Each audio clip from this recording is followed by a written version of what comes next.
Hello, everybody. Guten Tag, Buenos Dias, Marhaba. Marhaba. Shut up! Ako mag-i-intro. Joke lang. Okay. I'm gonna tone down. Sorry na. Ayun. So, how's things? I hate this weather. I swear, man. I hate this weather. Tagulan. Tangina, nakakainis eh. Pag lalabas ka, gusto mong maglakwatsa, biglang uulan. Oo. Ay, naku.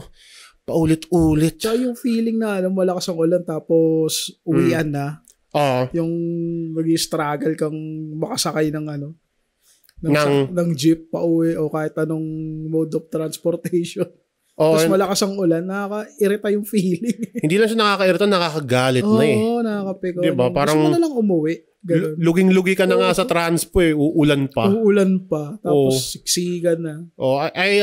Maybe it's too much to say this, pero para siyang yung commuting dito sa atin, para siyang bagsak ka na nga sa lupa, tapos sinisipa ka pa. Oo, yung diba? Nakadapa ka na, aapakan ka pa. Parang kicking the man when he's down. Yung kicking, yun yung ulan. Lecheng ulan talaga. I hate parang it. binuhusan ng asin yung sugat mo. Parang binudburan ng asin. Hindi, baka nga OA lang ako eh. Hindi, talagang pangat mag-commute dito sa Pilipinas. Panira talaga. Hindi tayo OA. Pangat talaga. Hindi kasi ako, ang gusto ko lang naman sana is peace kapag papunta ako sa destination ko and pagpa-uwi. It's not so much to ask. Pero dito kasi malabong ma-experience mo yan. Yun nga kasi siya eh, parang nagiging luxury pa siya. Bakit ganun? Dapat basic na lang yun eh. Tsaka namamanhid ka na lang. Parang nakakalyo ka na, sobrang sanay mo na sa bullshit dito. Ganun talaga dito sa hayop na bansa na to. You kind of feel like a used condom. You're torn apart, you're used. Hay nako. Brutal ba yung mga sinasabi ko? Hindi. So, regulars na eh. Baka kasi napipikon ka na minsan. Hindi. Alam mo, pangit din yung pag may kaibigan ka na alam mo, nagbibiroan kayo. Tapos out of nowhere, all of a sudden, bigla siya mapipikon sa'yo. Gago ka ba? Depende rin sa kayo eh. Depende rin sa asar. Paano? Depende rin sa biro. Mamaya wala sa hulog, di ba? Pwede. Oo.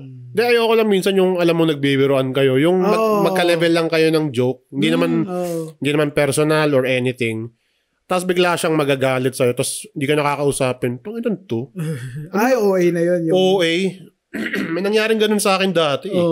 Tapos sabi ko, okay fine, di tayo mag-usap. Ang inang yan, sino ka ba? Pangit mo. Pogi kasi natin eh. May iba kasi na pag nang asar, parang tak-ina nito. Yung parang pikon na nga, aasarin palalo. May mga ganun tao eh. Pwede. Pwedeng ganun. Hindi kasi, makaramdam. Sige, ano pa? Tsaka yung mga wala na rin sa hulog. Na asaran. Kindly get close to the mic, please. Sige. Huwag mo na ayusin, pogi ka na. Hindi, yung mga Yummy. Yan, sige, go. Halimbawa, yung out of nowhere, bigla kang aasarin, nananahimik ka. Nakaasar din talaga yun. Iba naman kasi yun. Ito lang tinatarget. Okay. Nakaka-depress nga yun. Pero yung pag yung tamang asaran lang, tapos magsiseryosohin, yun. Ayoko lang minsan yung hindi minsan. Nangyari na rin to dati sa akin. Meron na akong may fever talaga ako, high fever. Nasa school ako. Tapos hirap na hirap ako magsalita. Tapos minamak pa yung pagsasalita ako. Sabi ko, inang kaklase to, what a cunt. Alam mo yung ginagaya niya yung pagsasalita ako na hirap. Kasi nga may barado sa'yo, gano'n. Hindi nangihina na ako, pumasok pa ako sa school. Tapos nung narinig niya kung paano magsalita, ginagaya niya pa ako. You son of a bitch. Buhay pa ba yun? Tangay na mo. Buhay pa. Alam mo, doon nga ako naaasar eh. He's living a good life. Tapos ginanon niya ako dati. How dare you?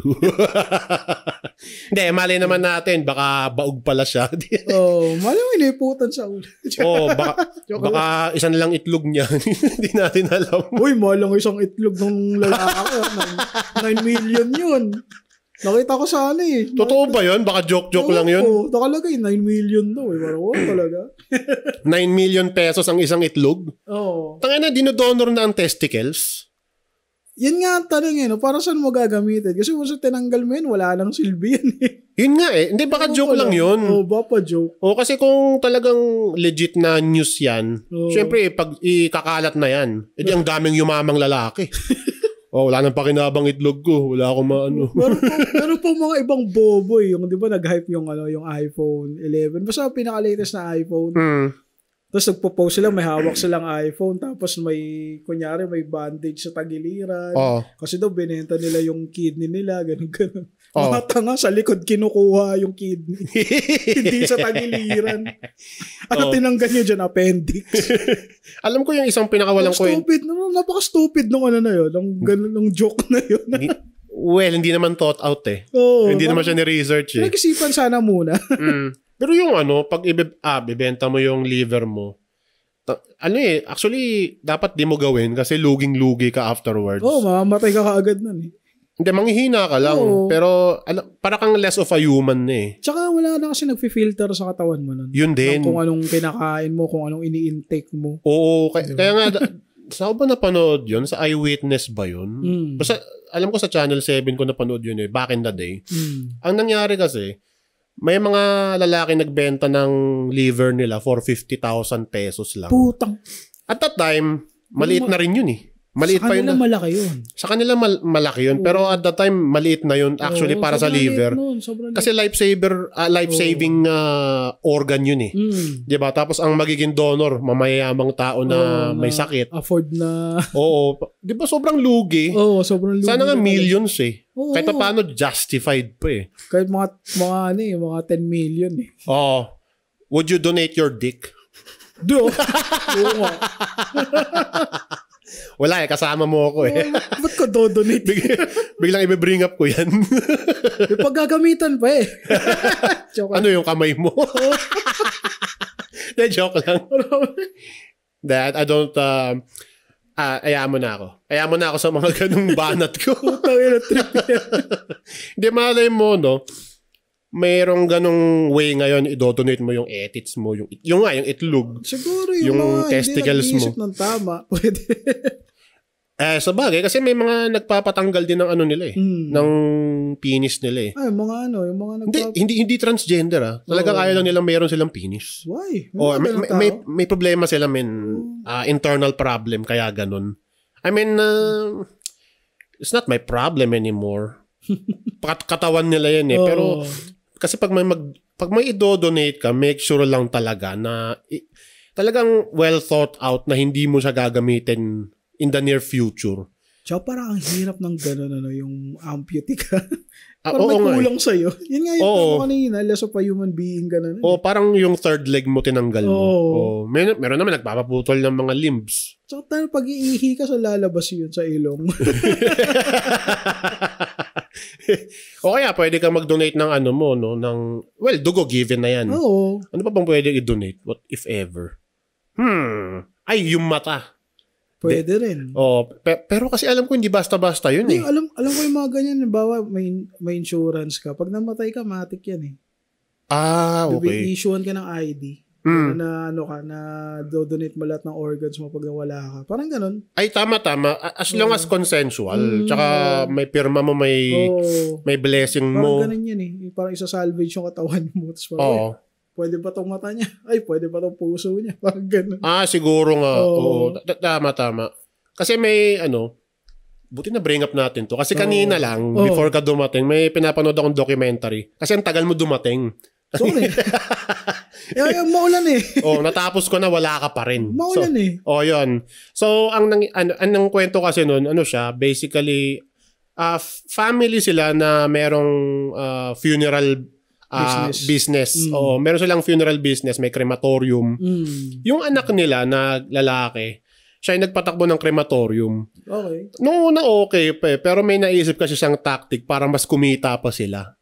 So, anong nangyari, imbes na one at a time, may kine-cremate siyang katawan, kine-cremate niya, 100 sa isang pugon. Utong bundle, gano'n. Parang sardinas yung bangkay sa loob. Pucha. Tapos ang ginagawa niya, para magkasya, babasagin niya yung collarbone, yung yung neck para magkasya dun sa pugon. Tangay, napaka-evil. Evil nga. Kasi di ba kapag nagpapakremate ka ng, let's say, loved one mo, or solo lang yun eh. Or lang yun. Or pet mo. Wait lang. Hindi kaya nga. Tapos, di ba, papakremate ka ng loved one mo, ng pet mo, ganyan. One at a time. Kasi gusto mo makuha yung ash talaga niya. Ang ginagawa nung gagong yun, sa documentary, si David Scons, yung pangalan niya, ang ginagawa niya, bahala kayo dyan, basta ako kumita. Lahat ng, pag naging abo naman yan, abo na lang talaga yan, di ba? Parehas na lang sila. Ganun. Oo, ano pa bang silbi? Sira ulo nga sabi ko, tangin ng tao to. Sociopath ang puta. Sociopath? Tapos, ang nangyari, nung sumunod, hindi lang yun ang ginagawa nila eh. Yung bangkay, ninanakawan nila ng gold teeth. Kasi... Or ng golden tooth. Isa lang. O kaya naman, kukuhaan nila ng mga jewelry. So tiba-tiba talaga sila. Sira ulo talaga. Ang sobrang immoral kasi nun kasi yung mga nagtiwala sa kanilang mga client nila, ini-expect nila pagdating sa kanila nung ash. Ash talaga yun, ng loved one nila. Anong nangyari? Nakalagay sa urn. Yes, ganun. Actually, binibigay sa kanila nasa karton lang na box. What? Oo. Di ba parang walang respeto? Hindi makatao. Tsaka yung charge kasi niya, $55 lang. 1980s to. So, it costs maybe a lot at the time. 3,000 pesos, 4,000. Pag kinonvert mo siya ngayon sa 2025, mga nasa ano lang yun eh. Nasa 3,000, 4,000 pesos, ganun. $25. $55. $55. Ayun nga. Nung time na yun, mura na yun at that time sa kanila kasi inaabot ng hundreds of thousands of dollars pa magpapalibing ka daw eh. Ganun. So, cremation na lang. Ang pumunta, yung binibigay niyong mga ash, hindi naman nila alam kung ash nung kusino. Malamang sa isang urn, multiple ash ng people eh. May halo pang kahoy yan, siguro. Ganun nga eh. Minsan kasi may mga, may mga nagke-cremate daw. May mga matitira kasi doon na buto. Hindi naman nasunog. Hindi na sunog ng hindi naging pulbos. So, ang mangyayari, kukuha lang sila ng lupa para mapuno lang yung urn. What? Pang-demonic. Ang gago nga nakaka-depress pag pinanood mo, pero at the same time intriguing din eh. Parang, how evil are these guys? Kaya nga, parang sa pera. Para lang sa pera. Pero kumita sila ng malaki kumita talaga ng malaki. Pero nabisto sila one time nung kasi nasunog yung crematorium na yun eh. Ayun. And then, nangyari, di ba, nawasak yung crematorium. Lumipat sila sa isang lugar na hindi pang crematorium or for cremation, ganun. Parang warehouse lang talaga siya na pang ceramics, ganun. So, doon sila nagsunog ng bangkay. Ang nangyari, yung mga kapitbahay nila, naamoy na parang nagre-reklamo na may sunog na flesh dito Take home yung trabaho po. Literal. Parang winwork from home yung bangkay, ganun. Winwork from home. Sira ulo nga Tapos, ang nangyari next is, di ba, nireklamo nila, pumunta yung mga police, yung fire department, at kung sino-sino pang mga tawag dito, mga officials nung state na yon. Ang nangyari, labas muna kayo dyan. Inuutusan nila lumabas yung isang employee. Kasi mag-inspect sila. Tapos parang hesitant sila, syempre mabibisto sila. Yari sila doon, kulong sila lahat eh. And then ang nangyari next, siyempre pinasok nila, 'di ba, in-inspect nila yung crematorium nila, ganyan, nasa warehouse. Nasa warehouse lang ng pang ceramics, ganun. Tapos nakita nila doon yung mga bangkay kung kalat-kalat lang doon sa loob ng pugon. Talagang ang gruesome. Di syempre, ang nangyari, inaresto sila lahat. Yung family actually, kasi lahat sila complicit eh.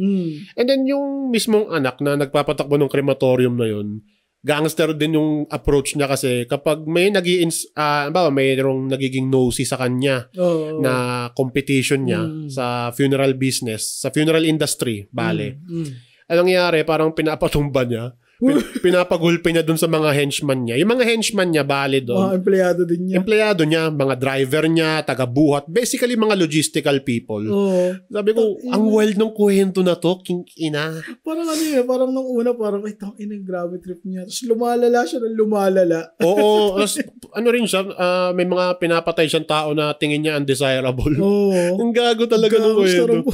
Tapos yun, after niya makulong, pagkalabas niya, naging criminal pa ulit siya. Nag-forge naman siya ng mga ticket ng bus kasi naging bus driver siya afterwards. Tapos, sunod-sunod na bumagsak yung buhay nila dahil sa... Sociopath talaga siya. Dahil sa katangahan niya. Tapos, nung nakulong siya, kinukwento niya doon sa mga kakusa niya na, alam mo ako, overachiever ako eh.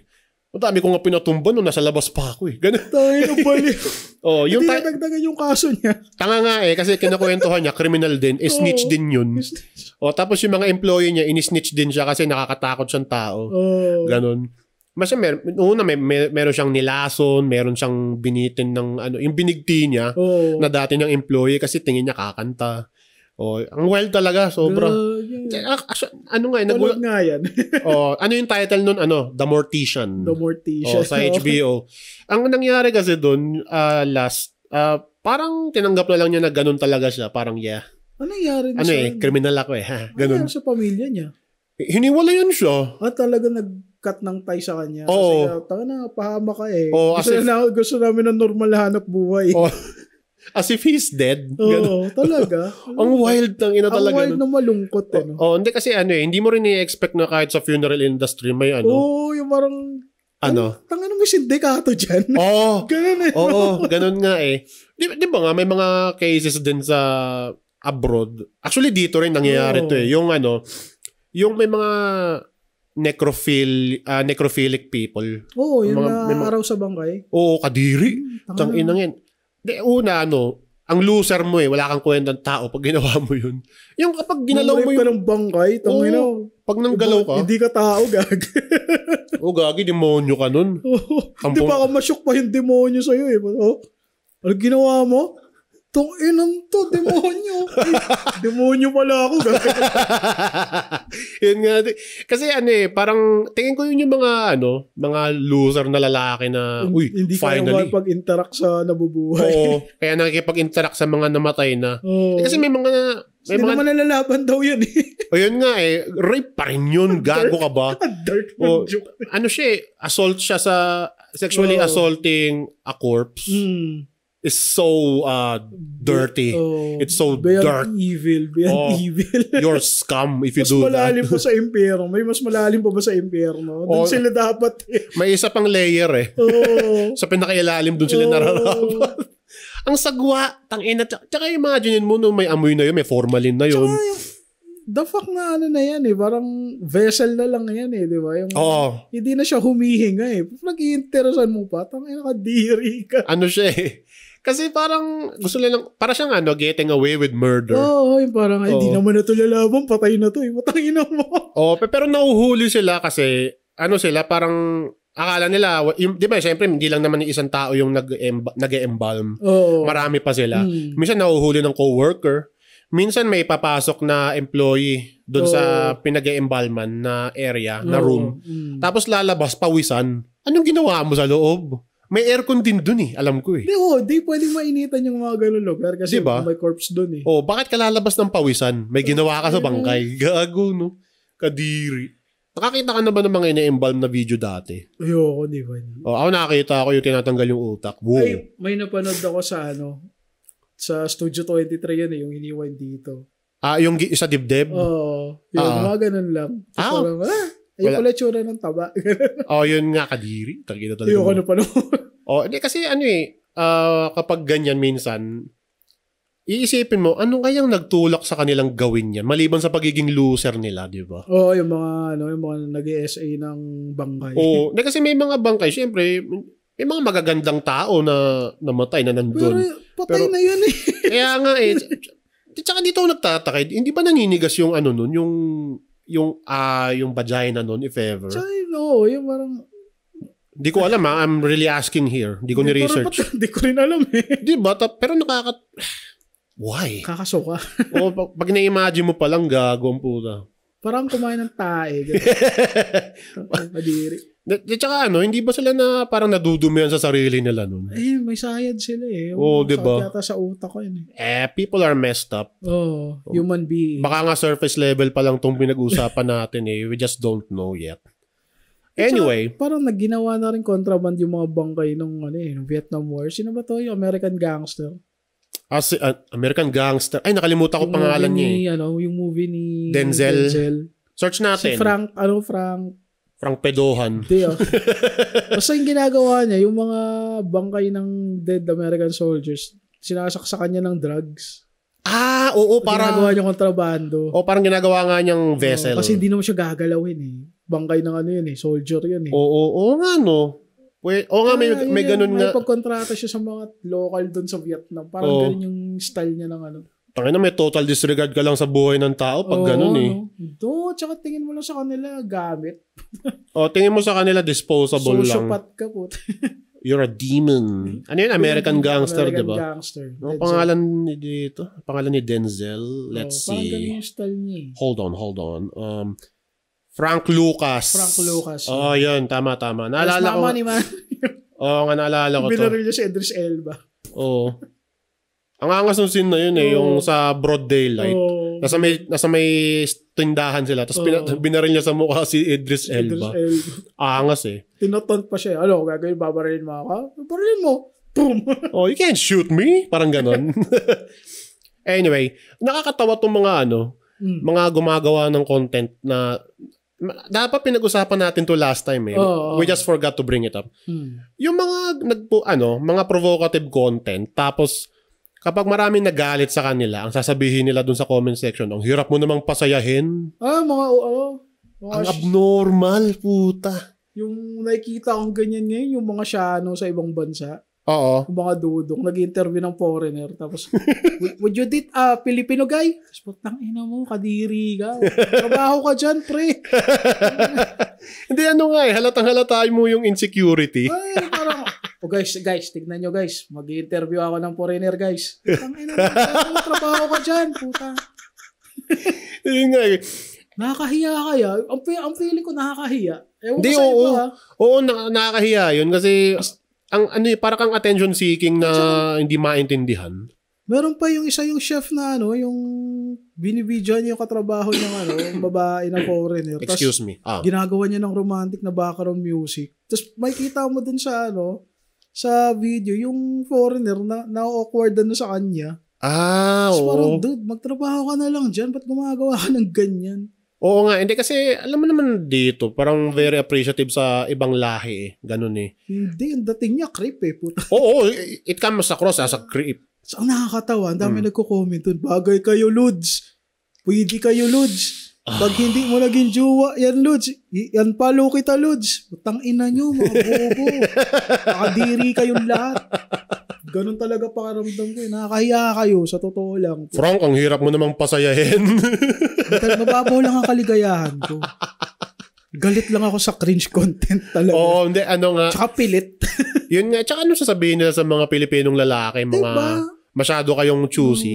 Ganun hindi siya masyadong choosy. Parang, atat-natat kayo sa mga foreigner. Parang yun din, oo. Parang ang dating may fetish sila sa foreign blood. Parang ganun yung dating. Hindi naman lahat ganun. Correct me if I'm wrong, pero parang ang dating din kasi, parang hindi sila confident sa sarili nila na baka patulan sila ng mga foreigners.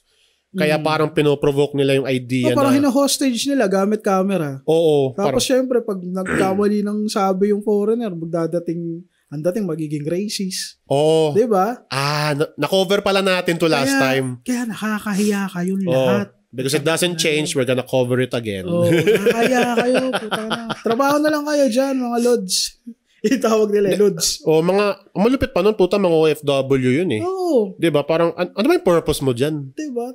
Di ba mag-work para sa family mo back home? Tsaka creepy talaga. Ang nakakano. Hindi kasi para siyang lazy content din kung isipin mo Di ba parang ano bang makaka-generate ng maraming views and clicks? Meron naman dito, black guy, yung random nag-interview ng mga babae tapos bastos yung mga tanong. Nakita ko yun. Ito ba yung sa BGC? Oo. Putangin na mo. Dapat. Wow. Ang gangster naman. Putangin na mo. Magulpi ka sana dyan. Frank Lucas. Wala kasi parang sa akin, ang off lang ng mga... Hindi siya off. Parang parang Vitaly vibes na bastos Ganon. Joke lang, off nga siya. dapat din sa mga hinuhuli yun Ayun ako. Hindi kasi siya kung gusto natin silang i-punish, give them a bad haircut. Di ba? Oo. Sirain mo buhay nila sa haircut nila. Bigyan mo ng cornrows na 2 inch lang. Ang ina mo Tapos mukhang gago. Ilus mo. Ha? Tapos ilus mo. Hindi mo siya patitigasin na nakaano. Hindi, ilus lang. Para kung may maliliit na pototoy sa ulo. Nag-aalugan ng ganun. Para kami edit sa ulo mo. Dalawa. Gago yun eh. Pangalan nun. Huwag na natin pangalan. Hindi kasi rin. Yung mga ini-interview nilang Pilipina, naman parang hospitable lang. Oo, polite lang. Polite, oo. Parang nagiging nice. Tatanong na ako ilang rounds ka sa kamas. Tang-ina nito. Then nga, ang baba nga ng tingin. Oo, parang, yun, ganun nga, ang baba ng tingin sa sa Filipino people. Sirain mo yung buhok nun. Doon ako naiinis. Doon ako, mapabula kaligayahan ko, pero galit ako sa ganun. Galit ka sa stupid. Kapag may nadadamay na ibang inosente, kung talagang parang doon mag-grind yung gears mo talaga eh. Parang gumawa ka lang content na maayos, di ba? Okay lang naman yan eh. Pero yung bigla kang magra-random interview ng nakatutok na yung camera ng ganyan, no? Tapos, sige, isang maling sagot mo lang, racist ka. Parang gano'n. Daya mo lang. Yeah, screw them. Yun lang naman Hindi kasi, yun nga, sinasabi ko naman lagi ito, may nagko-consume kasi, may nato-turn on doon actually. For some reason. May mga nagko-comment, bagay kayo, idol.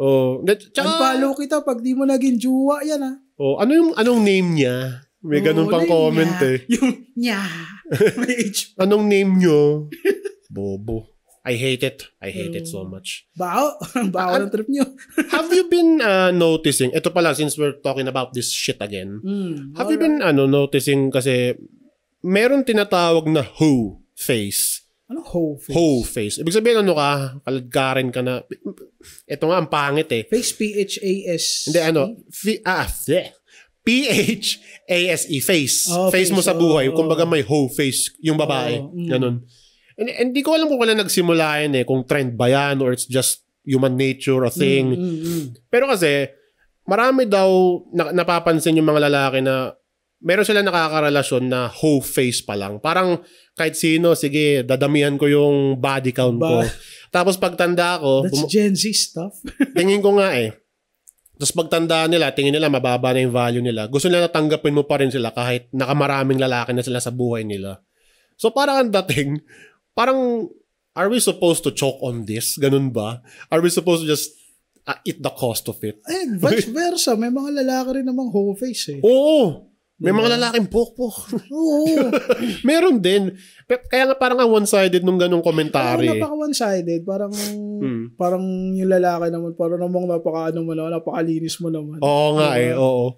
Ewan ko, hindi ko lang kung saan nanggaling yun Pero kasi siguro, yung ratio ng mas mataas na body count sa babae siguro, tas humahabol lang yun sa lalaki. Baka ganun. Alam mo yung mga ganung lalaki, yung mga nababother sa body count ng babae. Insecure yun Siguro nga, oo. Parang marami nang tumira sa'yo, ayoko lang.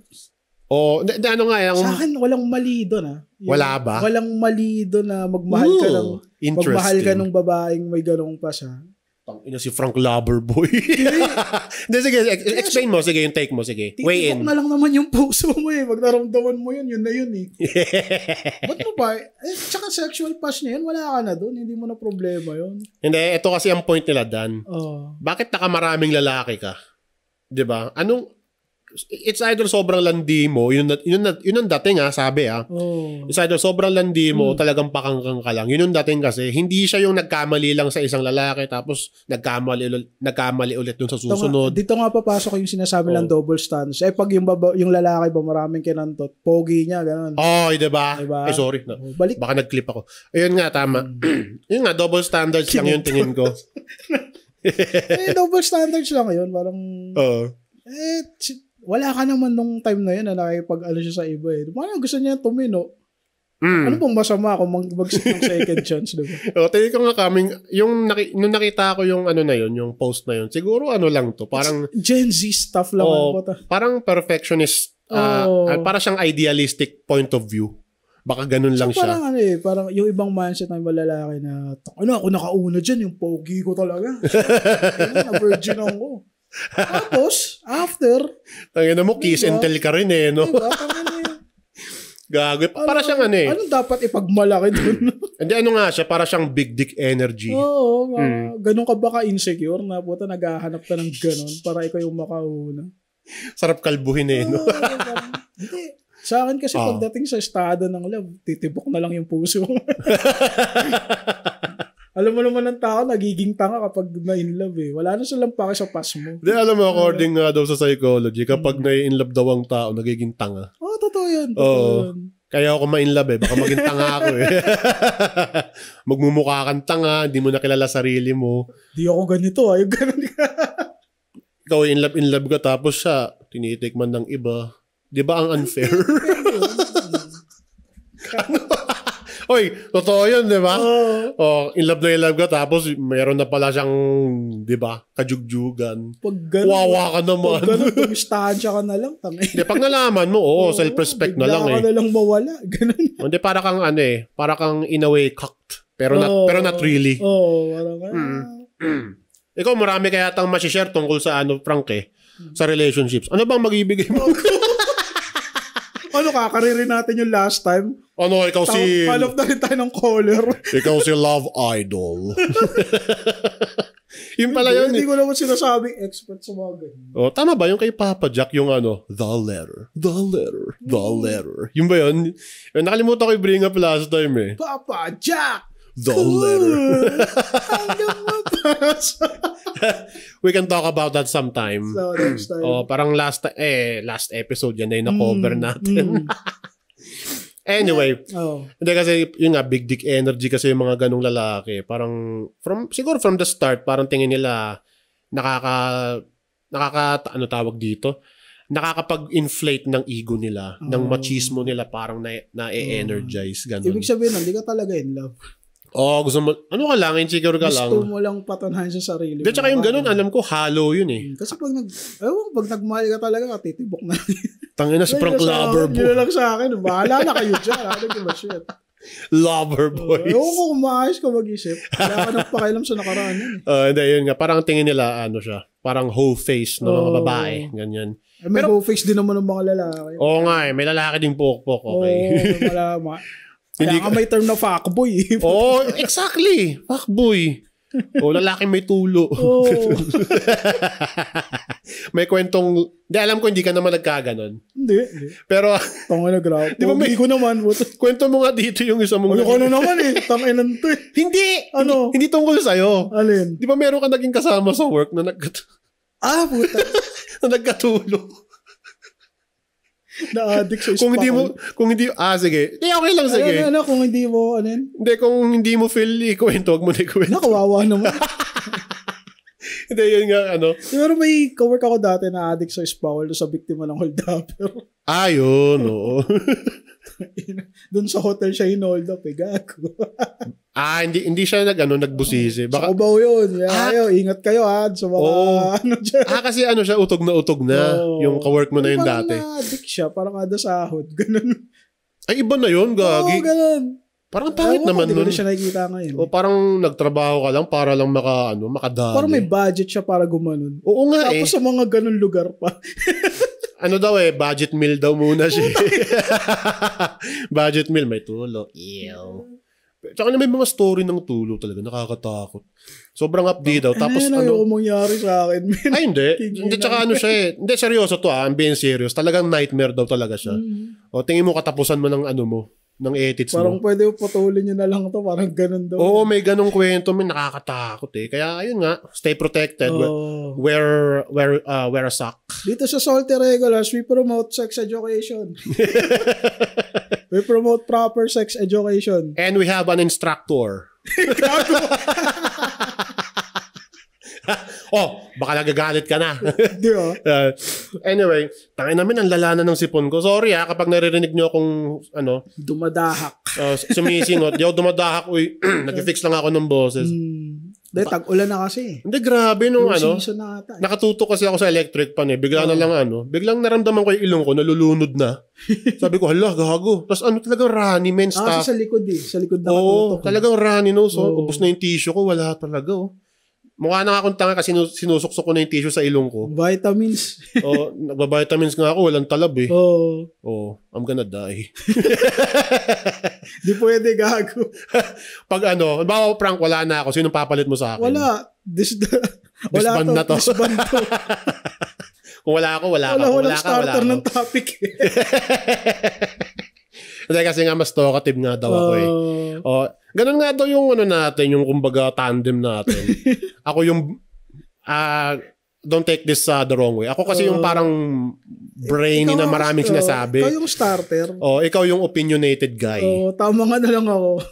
Ganun nga, nothing wrong with that. May nakita ko picture na karadyo, 3 podcaster, tapos may isang nagsasalita at balit yung utak. May isang yes man, may isang stoic lang, parang tanga. Di ganun yun huwag kayo maniwala dun. Di may kumakalat nga na ganong draw, yung meme. Yung meme AI pa yung art kadiri. AI art ba yun? AI yun. Wow, silly. Pwede kayo mag-podcast kahit kayo lang mag-isa. May ganun na. Yes. Doon ako bilib. Puta, mag-isa lang na nagpa-podcast. Galing eh. Di ganun yun. Tapos hindi nauubusan ng bars. Bars. Hindi nauubusan ng topic. Sarap pakinggan.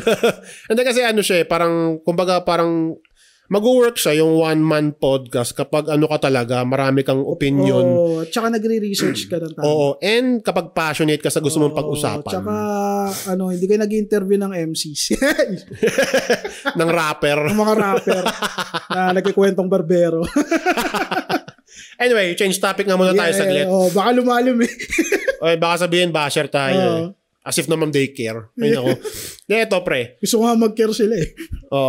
Anyway, ito. Could you survive without a shampoo or without a soap? I can survive without a shampoo. Without a shampoo, you can survive that. Hindi ako pwede nang wala sabon. Oo nga, no? Parang kasing parang nagbuhos ka lang, tapos pakiramdam mo, dumi mo pa rin. Iba pa rin pag may nagsabon ka eh. Okay. Kasi random thought ko lang yun, by the way. Yung shampoo kasi parang okay lang at hindi ka mag-shampoo eh. For me, hindi dapat may shampoo lagi. Talaga? Gagi pag greasy yung buhok mo, babagsak yung mantika sa mukha mo. Ew! Tangina, hindi ka mapakali nun eh. Kaya for me, I can live without a soap as long as may shampoo. Kasi yung shampoo, pwede mo rin siya gawing soap eh. Hindi yung soap, gawin mo shampoo. Pwede naman eh. Matigas yung buhok mo nun. Okay lang. You can live without, I can't. Yun yung contrast natin.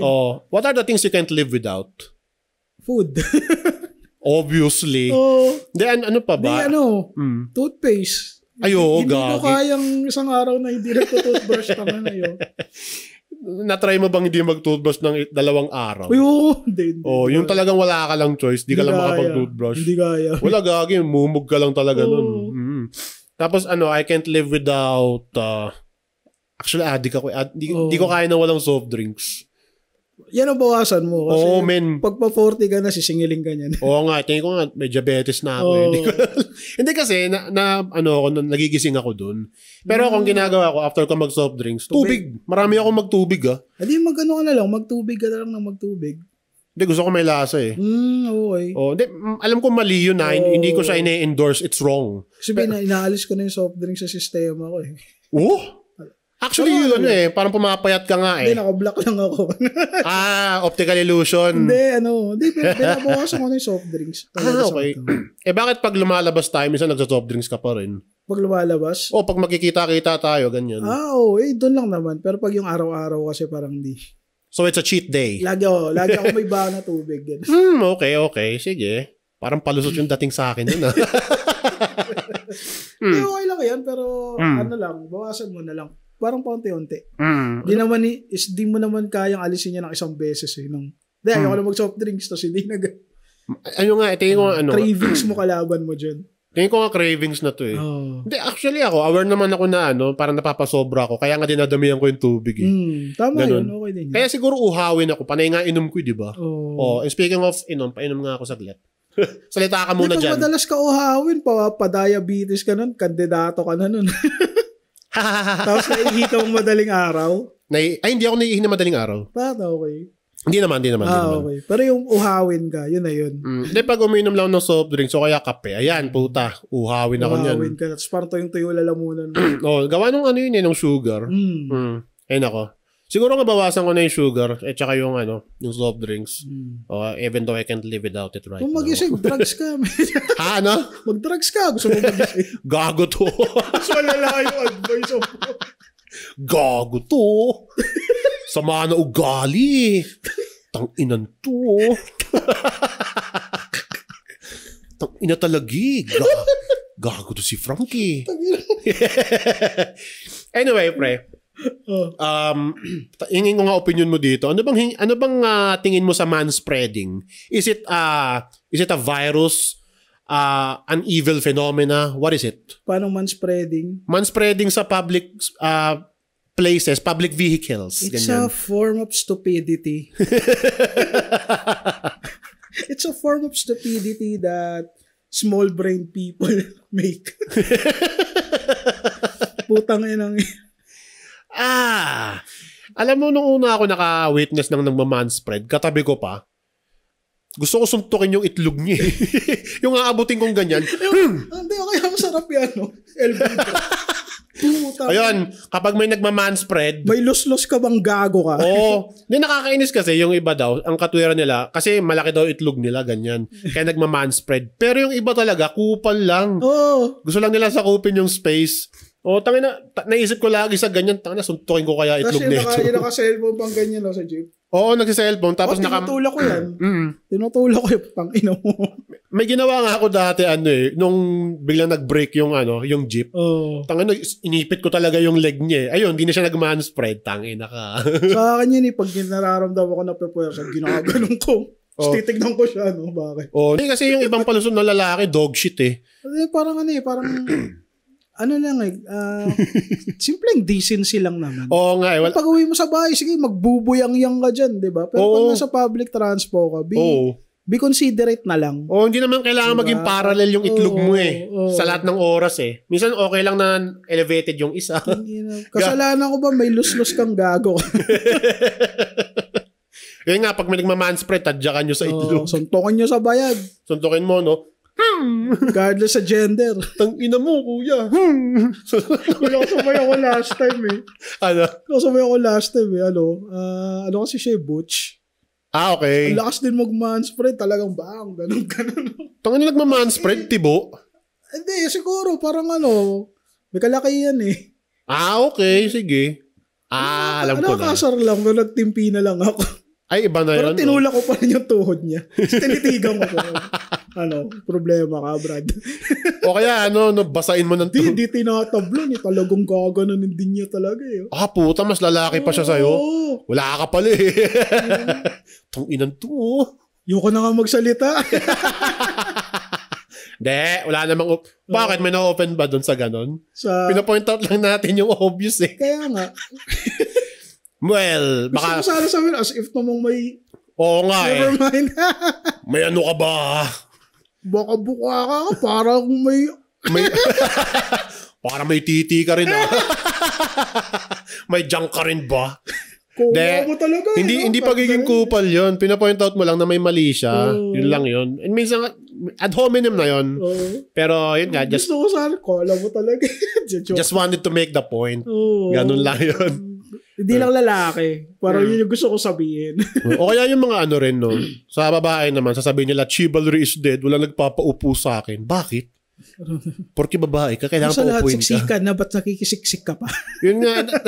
Dati may na-witness ako, ganyan. Nagpaparinig siya dun sa mga nakasakay na lalaki sa jeep. Sa jeep na naman. Laging sa jeep. Daming character sa jeep. Jeep na yan, mga yan ang daming character sa jeep A world full of wonders. Oo nga It's like Pandora's box. Sige, tuloy. Hindi, nangyari kasi, umupo siya dun sa may, sa may step. Sa may step. Sa stribo ng jeep. Siksikan kasi. Tas pagod na ako noon, gabi pa yun. Nagpaparinig siya, yung mga lalaki dyan, baka pwede naman, magpaupo kayo, babae ako, ba? Shut up! Tas nagigets ko rin, may edad na rin siya, pero ang lang, parang na-asshole lang ako sa kanya. Kasi, ang hirap makasakay ng jeep. Oo. Diba? Pinaglaban mo yung pwesto mo na yun. Marami kang tinulak, marami kang binalya, makaupo lang dun sa spot na yun. Tapos may dadating na ganyan. Oo, at diba? Sasabihin mo, paupo ka naman. Yung pinaghirapan ko to. Yun yung point. Tumigil ka, akin tong pwesto na to hanggang makababa ako. Ganon na po ngayon. Ang asshole natin, tangina. Ang lala na natin. Ganon naman talaga eh. Pero you're making a good point there. Diba? Parang, ang hirap sumakay ng jeep eh. Pagod ka, gusto mong magpahinga eh. Hindi kasi diba, minsan they're calling for equality. O yan. Tapos pag uwi mo ng bahay, syempre hindi ka naman makakatulog agad eh. Pagod ka pa eh. Kaya may sasabi, tumayo ko naman dyan. Maging dyan. Hindi. Magalit ka sa akin. I don't give a shit. Pinaglaban ko tong pwesto ko na to. Ang yan. Ang asshole eh. Yan yung point eh. It's one way to express your frustration. Yung ganun. Yung sa'yo rin, sinasabi mo. Pero hindi naman kasi sa lahat ng oras mapagbibigyan ka eh. Ano ka, prinsesa? Tsaka, ang inang yan. Siksika na nga yung jeep eh. Paano ka makakatayo, di ba? Yan nga eh. Yung sa LRT, pwede pa yun eh. Kasi, di. Kasi may meron pang kahit pa paano, may bawi, may aircon naman. Komportable ka pa eh. Komportable kang umupo at tumayo. Sa jeep, ibang usapan yun. Men, tayo na. Ayoko na rin sumakay sa jeep masyado dahil sa mga ganyan eh. Alam mo yung pagod ka na biglang may mag-iinarte sa harapan mo. What a whore. What a cunt. What a bitch. Kilala mo may iba nga tayo, music talk nga tayo saglit. Nabalitaan mo, kilala mo si Timbaland? Si music producer. That's too late to apologize. I got the money. Bakit? Anong nangyari, Timbaland? Okay, ito. Wala lang, pinatugtog ko lang yung kanta niya sa utak ko. Sorry na. And then, kasi anong nangyari, si Timbaland, ine-endorse niya na yung AI fully. Ine-embrace niya. Fully, kasi ito... talagang magre-rely na siya sa AI? Yes, kasi ang ginawa niya, di ba kasi ito nga nakakagagoy, music producer siya of all people. Dapat protektahan mo yung rights ng artists mo na humans. Ang ginawa niya, nag-create siya ng AI artist na Korean. Alam ko, ang pagkakatanda ko Korean yun eh. Yun ba yung parang cartoon sila? Hindi. Real, talaga mukhang tao talaga na AI generated person. Yun yung musician niya. Parang, kasi bagong generation na daw ng music, parang ganun. Shut up, Timbaland. So, pinopromote niya yon. And then, syempre, na-criticize siya, na-scrutinize din siya ng malala doon. Well, it's met with vitriol. Yun na lang ang sasabihin ko. It's met with harsh criticism. Yes. As it should. Dapat lang. Kasi, gago siya eh. Noon na siya yung parang nagcha-champion sa mga artist. Yan sila Justin Timberlake, si Nelly Furtado, ganyan. Alam ko si Pharrell din yata. I could be wrong about Pharrell. Naging under siya. Naging under niya si Pharrell. Naging under his wing. He was taken under his wing ni Timbaland. So, nangyari next, gusto lang kasi niyang i-promote yung bagong wave of artist. Which is AI. Which is AI na tao. What a dick. Yun nga, sabi ko, seryoso ba ito si Timbaland? Nakakawalang gana. Ano nga ako nawalan ako ng gana sa kanya talaga eh. Are you that lazy enough na... Yun nga. Hindi, tsaka, it's one way of saying na I don't want to pay more. Sa artists. It's one way of saying that I don't want to support more artists. It's another way of saying that I'm a cheapskate. I'm a cheap son of a bitch. That's why I rely on AI. Yun lang yung sinasabi niya eh. I'm a bastard. Ganun yung gusto niyang parang ipakita sa atin na ako naman yung boss, may magagawa ba kayo? Yes, tapos pag may pinanood ako mga interview niya, siya para siyang tawag dito, parang Zoom call. Tatlo sila dun eh. Yung dalawa doon against sa ginagawa niya, tapos siya parang lazily nakikinig. Parang inaantok siya doon sa mga arguments ng mga... Kasi hindi siya interested pakinggan. Alam ko may isa siyang kausap doon. I think it's also, she's also a music producer doon sa video na yun. Tapos parang, ba't man nang pinopromote dyan? Ano nang mangyayari sa atin yan? So paano yung mga nagpapakahirap? Kasi may mga up-and-coming artists. Tapos yan yung madadatnan nila. Pinapalitan sila ng robot. And knowing si Timbaland pa nagpo-promote. Diba? Yun nga eh. It's one thing kapag kapag consumer lang ng music. Pero yung yung producer ng music, kagaya ni Timbaland. Come on, dude. Ibang sampal sa mukha yun. As an artist. Sorry, I keep fixing my voice. it's a slap in the face. Ganun yung dating nun. Sa mukha yun. Tsaka nakupalan ako kay Timbaland talaga sobra. Pa kayo. Chips bitch. Alam mo, dati diba nakilala sa Timbaland, parang featuring sa mga music video. Mga kanta ni Nelly Furtado. Diba? Tapos lagi niyang ini-stroke yung baba niya. Yun. Ngayon parang ganun na rin siya. Ganun na, parang na rin ng AI. I mean, siya parang, I'm the boss here. While I stroke my chin, I'm the boss. There's nothing you could do about it. Parang sinabuhay niya na. You're a boss and still a piece of shit. Not really a piece of shit. You're going too far. Maybe you are. Kawawa naman din kasi ibang music producer na nagpapakahirap. Then makikita mo siya nagpo-promote ng AI. Hindi ko alam kung ano nakita niya basically kasi I'm not him first and foremost. Pero yun nga lang, parang it's getting depressing sa music industry. Ganun na lang. Well, if you stop making music as a human, you're letting AI win. Ganun lang yun. Kahit may AI na keep on doing what you're doing. Kasi kahit pa paano, may susuporta pa rin tao sa'yo. Ganun lang. Ganun nga mangyayari. May susuporta pa rin sa'yo kasi ayaw nila ng generated lang. Gusto nila from someone's soul, from someone's brain, from someone brainstorming. What's so funny about what I said? Hindi, okay. Agree nga ako dun. Parang natawa kayo. Hindi ako natawa. Sorry, na-misinterpret ko. Anyway, gusto mong pag-usapan natin ang mga wait lang, ano bang sabihin ko next? Wait. Meron akong nabasang story sa Reddit. Okay. I want your Reddit chismis yan. I want your opinions on it. Okay. And kayo rin na nakikinig. Comment kayo. Then ito, nagulat ako sa kwento na to Pag-usapan na lang natin. Ano yan? May celebrity involved? Hindi. Ano sila, anonymous? Natawa ako natatawang nagago ko sa kwento na to Okay, sige. Teka, bagsak mo. Ibabagsak ko na dito. Ibabagsak ko na ang aking bars. Eto na, wait lang, hanapin ko. Eto. Ito, sa sa r/slutty confessions. Oy. Ooh, something. Slutty confessions. Ito. Ito yung kwento. Sige. I, male 43 years old, found out today that my girlfriend, 30 years old, has a penis. Holy. Walang problema doon. Okay, fine. Sabi niya, we've been dating for about 6 weeks and she's been very cagey about sex. Walang cagey? Parang, ayoko. Killjoy? Hindi, cagey. Para siyang reserved. Parang ayaw niya. Okay. Parang ayoko pa. Ganun. Pa-virgin. Ganun. And then, sa religion. Tapos ito. She goes down on me at the drop of a hat but won't let me touch her. Okay, suspicious na, di ba? Tapos, ay shit, namatay yung screen ko. Fuck. Okay. Sabi niya, that is until tonight. She asked if I'd return the favor, to which I gleefully said yes. Meaning, siya naman yung mag-go down sa girlfriend niya. Okay, fine. It's human nature. We're all adults here. Tapos, next line says, I kissed my way down her belly and got to her pants. I unbuckled them and started to slide her panties down. And that's when her very large penis sprung up. Imagine face-to-face kayo. Oo nga cobra. Pagbukas mo ng zipper.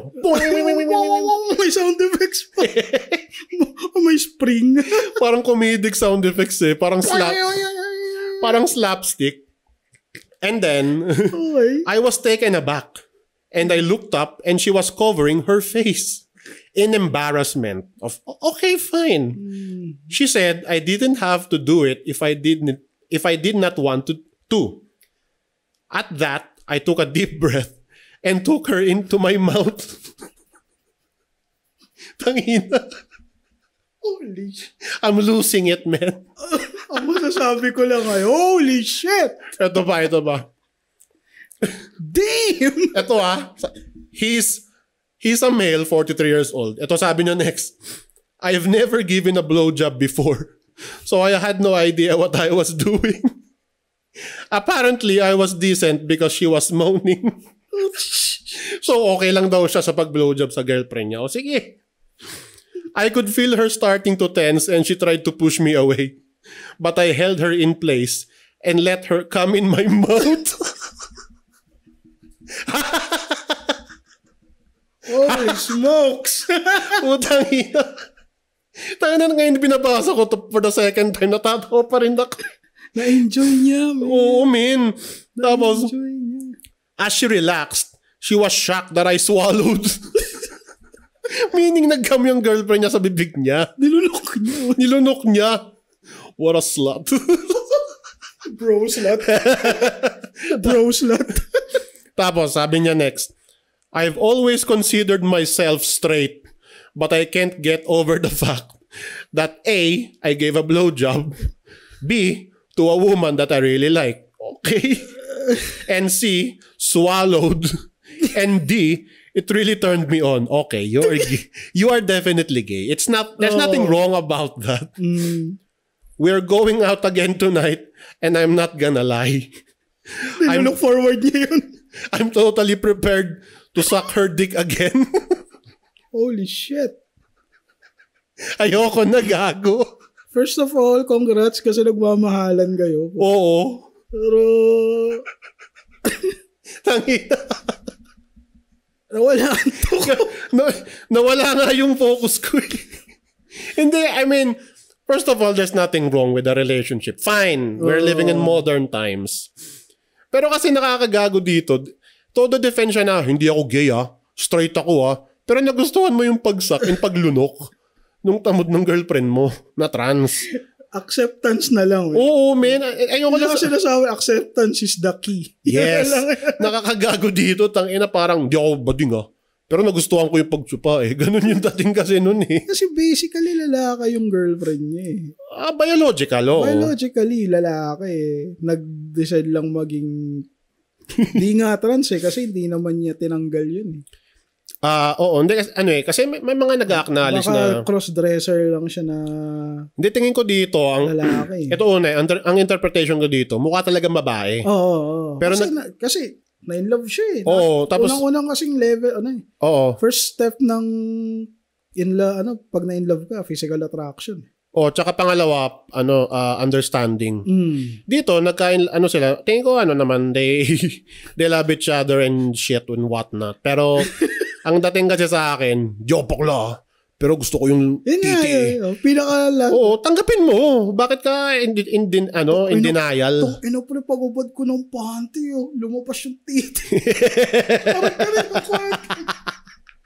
Tangina nga Hindi, papa. Pero tungkit mo rin, di ako bakla. Sinubo ko.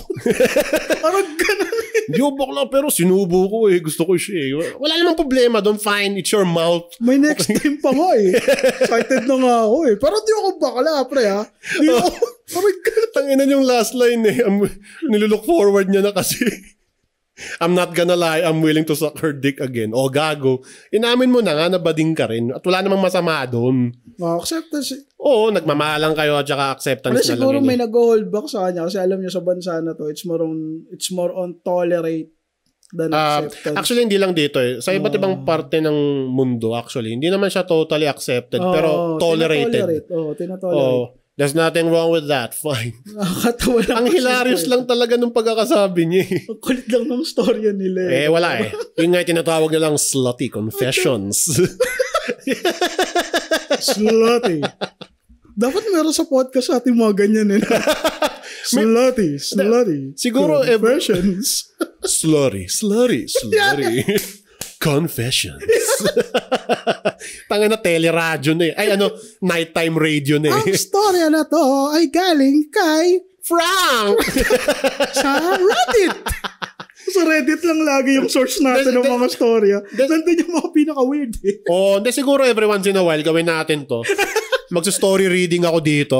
Tapos lead namin ng mga nyo mga opinion nyo. Opinion nyo sa comment section. Binabasa namin yun. Alam ko yung mga nakikinig sa Salty Regulars, nahihiya mag-comment yung iba Kung mahiya, man. Okay lang naman, di namin kayo pipiliting mag-comment. Pero yun nga, gusto ko lang marinig yung insights ninyo, yung feedback. Makilap trip kayo sa amin. Parang you belong. You belong. You guys belong. Malilit. Tinangha lang tayo eh. You belong to the show, ha? Yung mga nag-subscribe from day one. Yes. Ikikiss ko kayong lahat. And that's it for today. Thanks for listening. Salamat. Yeah, that should do it. Wala na akong lakas, naubos na. Ubos na. Na-shock dun sa last. Ubos na energy ko. Tangina. Magre-recharge na muna ako. And that's it. Yeah, that's it. Bye-bye. Bye. We love you. Bye-bye. Bye-bye. Bye-bye.